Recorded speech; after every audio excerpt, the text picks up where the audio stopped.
Pro Group Management, workers' comp that works for you.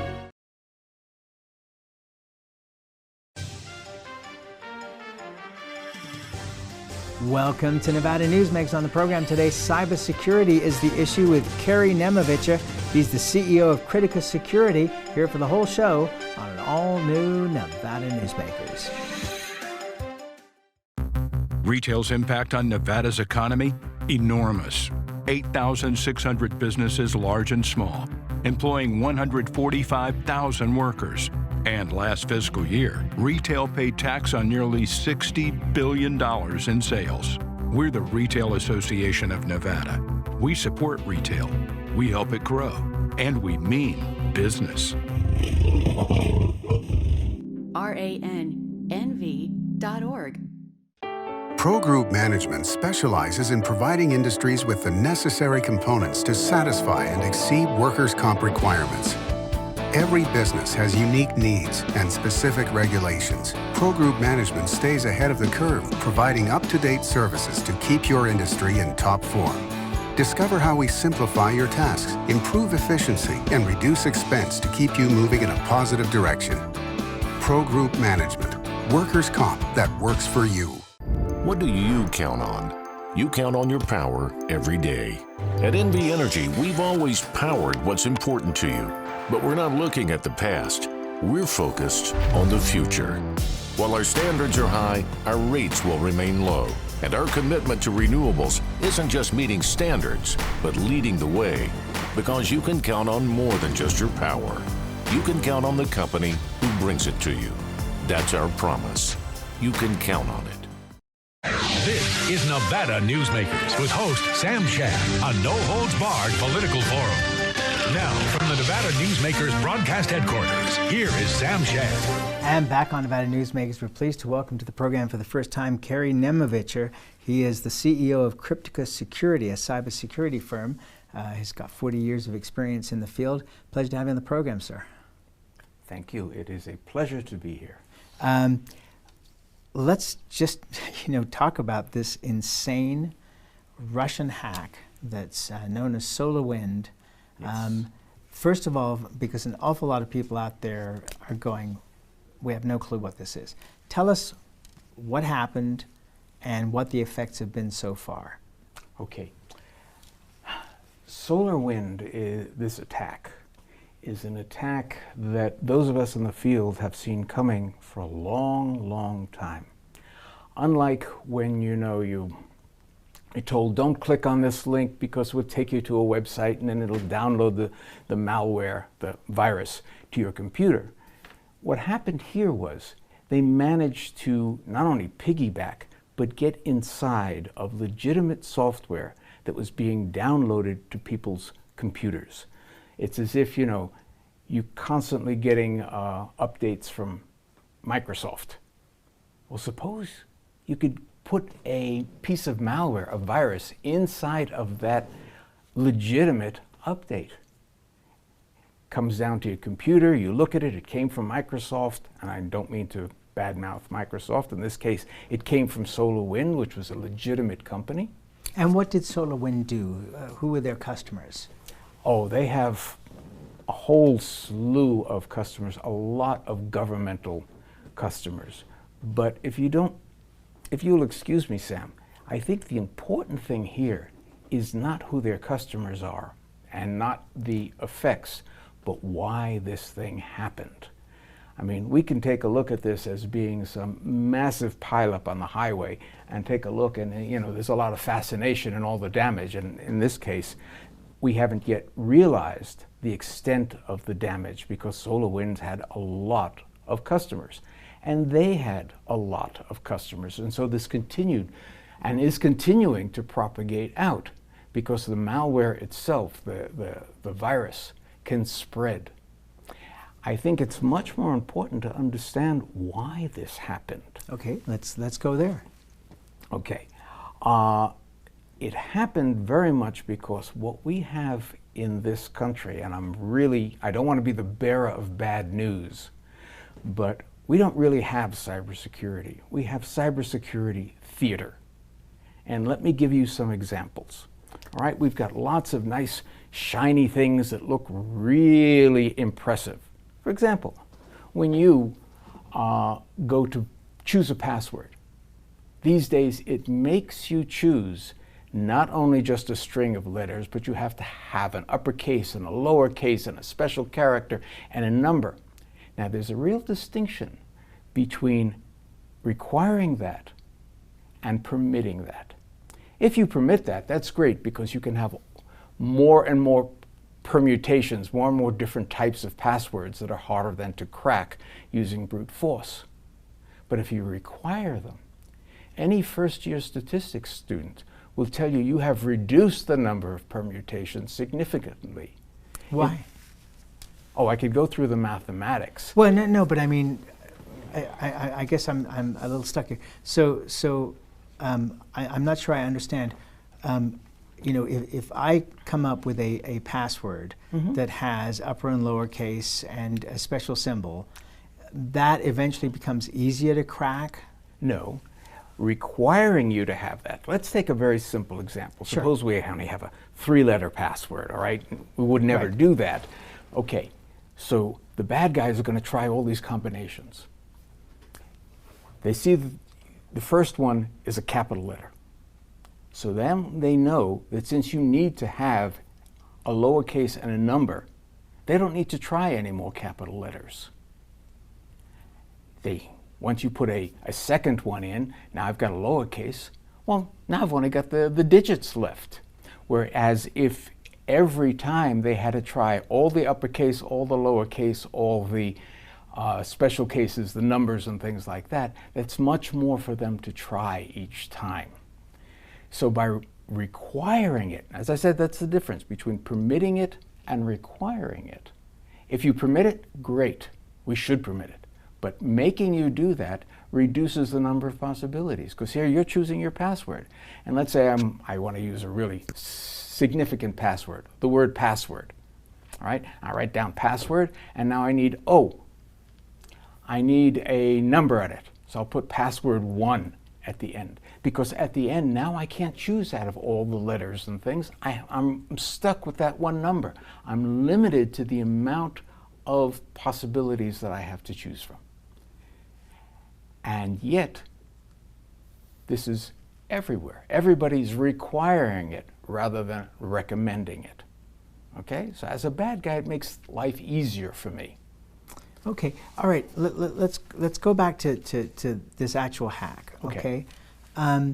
So one of the things that I've been reading about, and correct me if I'm wrong, is that, you know, there will be people who will be attempting to take advantage of this hack now, but there are also lots of things being placed that can be used down the road. So it may be 5, 10, 15 years, and this probably applies to every hack, I would think, that potentially you're compromised way beyond just your day-to-day. Absolutely. The malware that is out there today is very, very, very sophisticated. It does a thing also called self-morphing. It changes what it looks like as it spreads. And it is designed, there are various different ways of designing it, but most of it is designed to continue to propagate itself, to spread out, and also to collect information about its environment so that it can get more intelligent about how to spread and how to do the attack. For example, in this case, this was undetected for months. I think they're thinking, and they don't know, but they're thinking this came in around March of 2020. And look when we discovered it. Right. Right? It's been sitting there. You know, one of the, again, security theater, one of the myths that is out there is that, oh, we've got anti-malware, software will pick things up. The industry says the average time to detect malware is over 197 days. That's more than 6 months. Think about that detection time and what it does, what the malware can do in that long detection time. Think for COVID. Imagine how this would spread if it took us 6 months in order to find out whether someone was infected or not. But that's the way it is with our software. All right, let me ask you this. you know, it's been said it's a Russian hack. Yeah. Do we know that? Do we know, and if we know it's a Russian hack, is it a Russian government hack? Is it a private citizen hack? I don't think there's any way to really know that. Of course, one of the things that happens in Russia is that the government and some of the, quote, private enterprise work very closely hand in glove. But again, I don't think the emphasis needs to be whether it's Russia or whether it's China or where it came from. I think we are very much to blame for this hack. There's that old expression, fool me once, yeah, shame on you. Fool me twice, shame on me. And how often have we been fooled with the kind of cybersecurity that we're out there? We act as if this is a surprise. Well, we live in a world where there's over 300,000 new malware variants per day. I've heard estimates up to 1 million. But to be conservative, 300,000 new ones a day. Per day. They're constantly being out there. We live in an environment where cyber warfare is really the next stage, the next generation. We need to be prepared for all of that. Okay, and I got to correct you. I don't think it's the next stage. I think it's been around for quite a while now. Oh, yes. I mean, you know, and we are proponents of it in the United States because it's a national security issue. Absolutely. And so the Iran centrifuges, which was a combination of the United States government and the Israeli government, working to destroy those centrifuges. So it leads to another interesting point, but let's take a break and we'll come back to it after the timeout, okay? Okay. And we'll be right back. Safety. We all think about it. You think about it when he buckles in, when you check your mirrors and put away your phone. RTC thinks about safety too. In fact, we create it. Center turn lanes mean fewer blind spots. Bike lanes keep cyclists and you safe. Roundabouts reduce injury collisions, and all these crosswalks are designed to keep families like yours safe. Safety is your priority, and it's ours too. Every day, in everything we do. The signs and symptoms of cataracts can start out small with subtle changes in your vision. So don't wait. Be proactive and take your vision into your own hands. If you're experiencing the onset of cataracts or just have questions, contact your eye care professional or call Eye Care Associates of Nevada today. Dr. Hiss has years of experience specializing in the surgical correction of eye disorders and has completed over 84,000 vision correcting procedures. At Eye Care Associates of Nevada, we'll change the way you look at the world. Get in on the action at the Tamarack Casino and win your share of $100,000 guaranteed. Now through February 27th, plus 5 times points every Friday. $100,000 guaranteed at Tamarack Casino. Your good times are at Tamarack. Enjoy exceptional value and a comfortable atmosphere at Reno's newest steakhouse, Nevada Steak. Ooh, your good times at Tamarack. Your good times are at Tamarack Casino. This is Nevada Newsmakers. And back on Nevada Newsmakers, we continue our conversation with Kerry Nemovicher. He's the CEO of Crytica Security. We're talking cybersecurity. So, at this point in time, can any of us, and certainly people in the public domain, feel that there is any privacy, that there's anything unknown about us? I received a few weeks ago a letter from the Department of Employment and Training saying Samuel Shad has requested unemployment, and would you verify this? And it had my social security number on there, and my full name, etc. And of course, I am Samuel Shad, and no, I have not applied for unemployment. But this was part, according to Dieter, of the Experian hack that occurred a while back. Experian being one of the 3 credit card companies that verifies your, your credit. What privacy is left? If they have all your information, whether they use it today or not, they have it all. I'm told by people at the head of Dieter that this information is being sold on the dark web. And by the way, do you know what the price on the dark web is? For an identity these days, it's probably less than a cent. Why? Because supply and demand. They have so many identities that you got to buy them by the millions because, oh, they're out there. Every one of us has been compromised over and over and over again. All right, so and let's make the difference, and we've talked about this on the program many times. There's a difference between cybersecurity and IT. They're two different businesses. Yes. And a lot of companies have IT experts, but they don't get the cybersecurity angle of it. Mm-hmm. So what is one supposed to do? Is one supposed to live in fear, a constant fear that one is compromised, or is one supposed to live one's life? You live one's life. What's the most dangerous thing you do other than, let's say, walk into a hospital? It's drive on the highway. Okay. It's a very dangerous activity. I mean, unless you're in the military or something else like that. For most of us, that's the most dangerous. Listen, making breakfast can be a dangerous activity for me, but that's another whole story. Talk to my wife about that. But we have to live with it, and we have to understand that there are dangers. We cannot be complacent. And just like you've gotten this letter, you looked at it and you said, wait a second, there's a problem here. I need to contact somebody with it. On the one hand, there's a tremendous amount of data out there about us. The saving grace is that there's a tremendous amount of false data about us as well. I mean, a couple of days ago would have been my father's 100th birthday, but he passed away 4 years ago. He just got an invitation to get his COVID shot because his records are still in the hospital.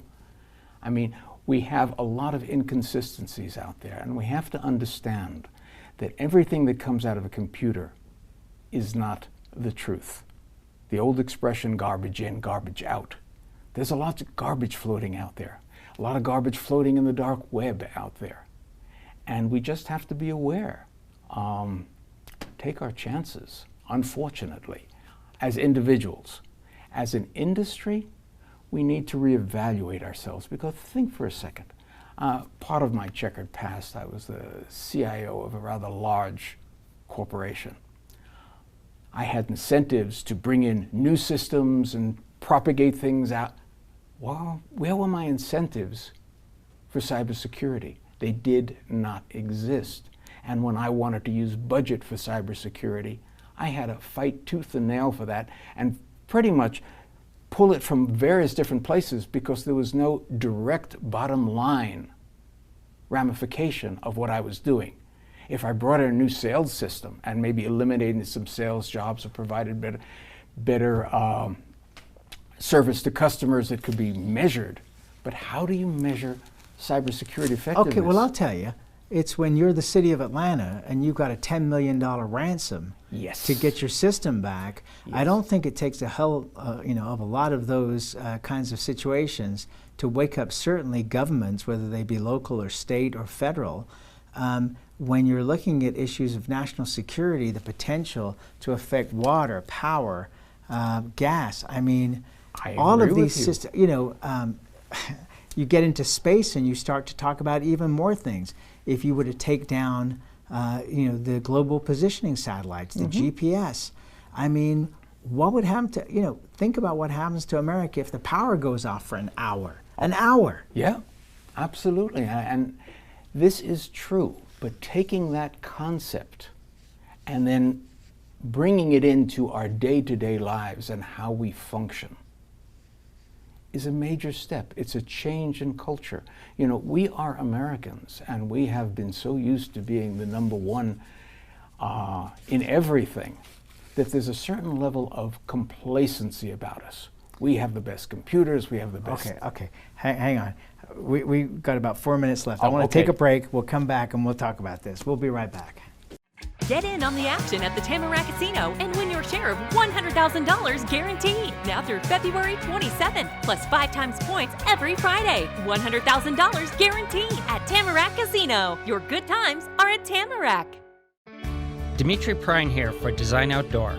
Are you a homeowner who's interested in remodeling or building a home? At Design Outdoor, we can show you how adding natural or manufactured masonry stone can add beauty and value to your home, and we refer only the best contractors.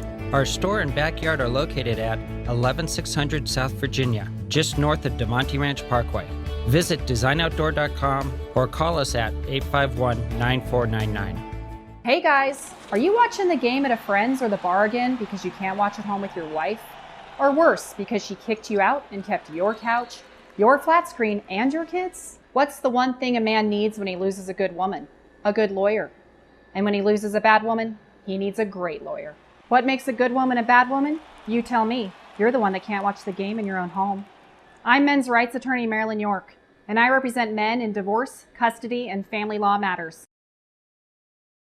Hi, I'm Dave Newman. Remember me? I used to be the house detective, and now I'm a realtor, full-time at RE/MAX Realty Affiliates. A lot of people ask me, how's the market?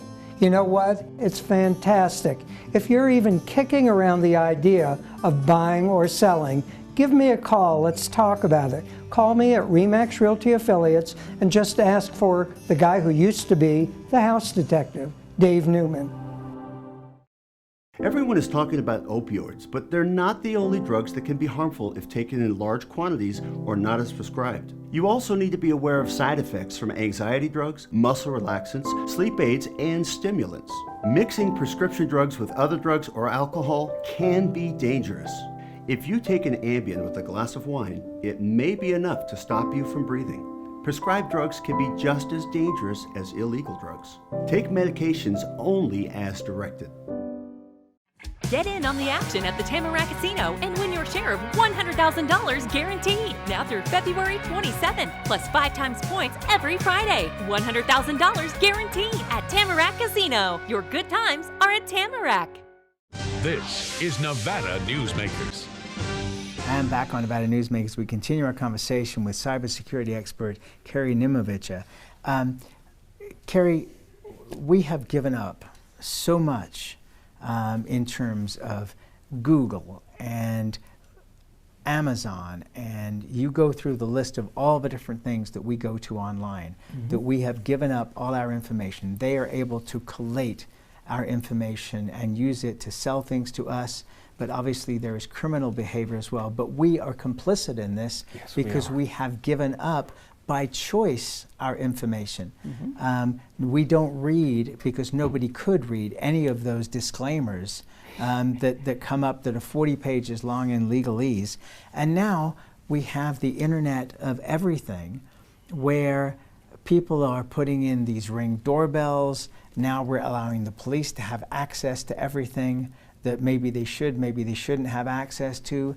I mean, we are opening the door. It's like we're taking a loaded gun and holding it to our own heads. Absolutely.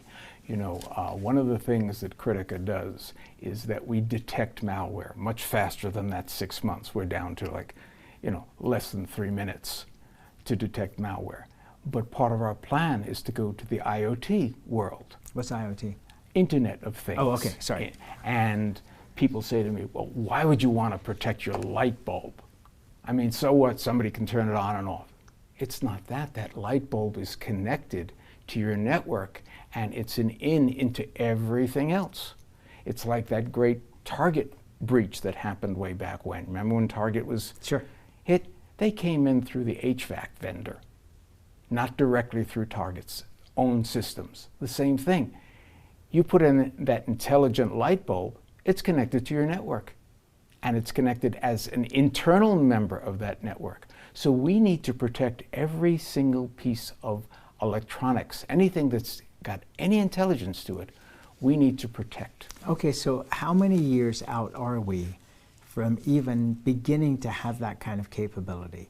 Because if you go to the average homeowner and tell them to work on their, you used the example, HVAC system, they're going to balk at the cost of, you know. This has to come inside from the industry, and I hate to say it, government, because I don't like government regulations, but we need. But they're kind of the worst at this. Oh, they are. They absolutely are.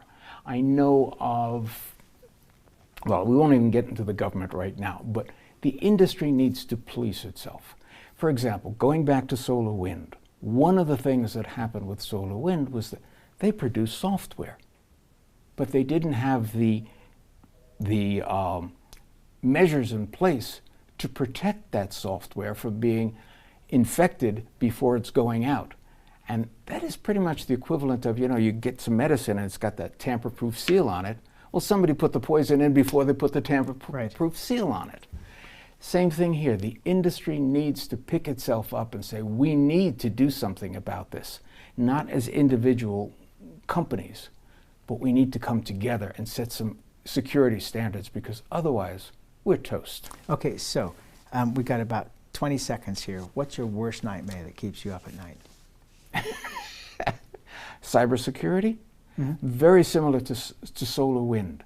There is so much out there in terms of legacy software that we don't even look at anymore. Oh, I need to do a new sort routine, I'll use this old library. That old library was built before they had any concept of security, and they just bring it in. So now we have all these pieces in our environment that we use all the time that have no security to them. To be continued. Thank you, sir. Appreciate Absolutely. you being here. My now pleasure. I'm totally scared, but that's As probably well a good you thing. should be, yes, exactly. Thank you, and we'll be right back. Brian Culpa Photography was born in the rolling hills of Massachusetts, and now he can help you experience the stunning beauty of Nevada in a whole new way through the power of flight. Flying has always been a passion for Brian, and at Brian Culpa Photography, he can make your imagination soar. Brian has the creative mind and tools to tell your unique story. Experience the bird's eye view at brianculpaphotography.com. Hi, my name's Marilyn Miner, and I'm sure you'd agree that Nevada's a very special place to live. I was born here, and my husband and I have raised our family here. I feel it's a privilege to live and work in the Truckee Meadows. I especially enjoy helping my clients reach their real estate goals. Sometimes the smallest details provide the greatest satisfaction. I'd be complimented to talk to you about your next move. Call Marilyn Miner at Dixon Realty, 742-1280, or log on to marilynminer.com. Safety. We all think about it. You think about it when he buckles in, when you check your mirrors and put away your phone. RTC thinks about safety too. In fact, we create it. Center turn lanes mean fewer blind spots. Bike lanes keep cyclists and you safe. Roundabouts reduce injury collisions, and all these crosswalks are designed to keep families like yours safe. Safety is your priority, and it's ours too. Every day, in everything we do. Pro Group Management specializes in providing industries with the necessary components to satisfy and exceed workers' comp requirements. Every business has unique needs and specific regulations. Pro Group Management stays ahead of the curve, providing up-to-date services to keep your industry in top form. Discover how we simplify your tasks, improve efficiency, and reduce expense to keep you moving in a positive direction. Pro Group Management, workers' comp that works for you. You can now watch Nevada Newsmakers on YouTube. Just go to YouTube and search for Nevada Newsmakers and become a subscriber. We'll see you on the next broadcast. Thanks for watching and listening.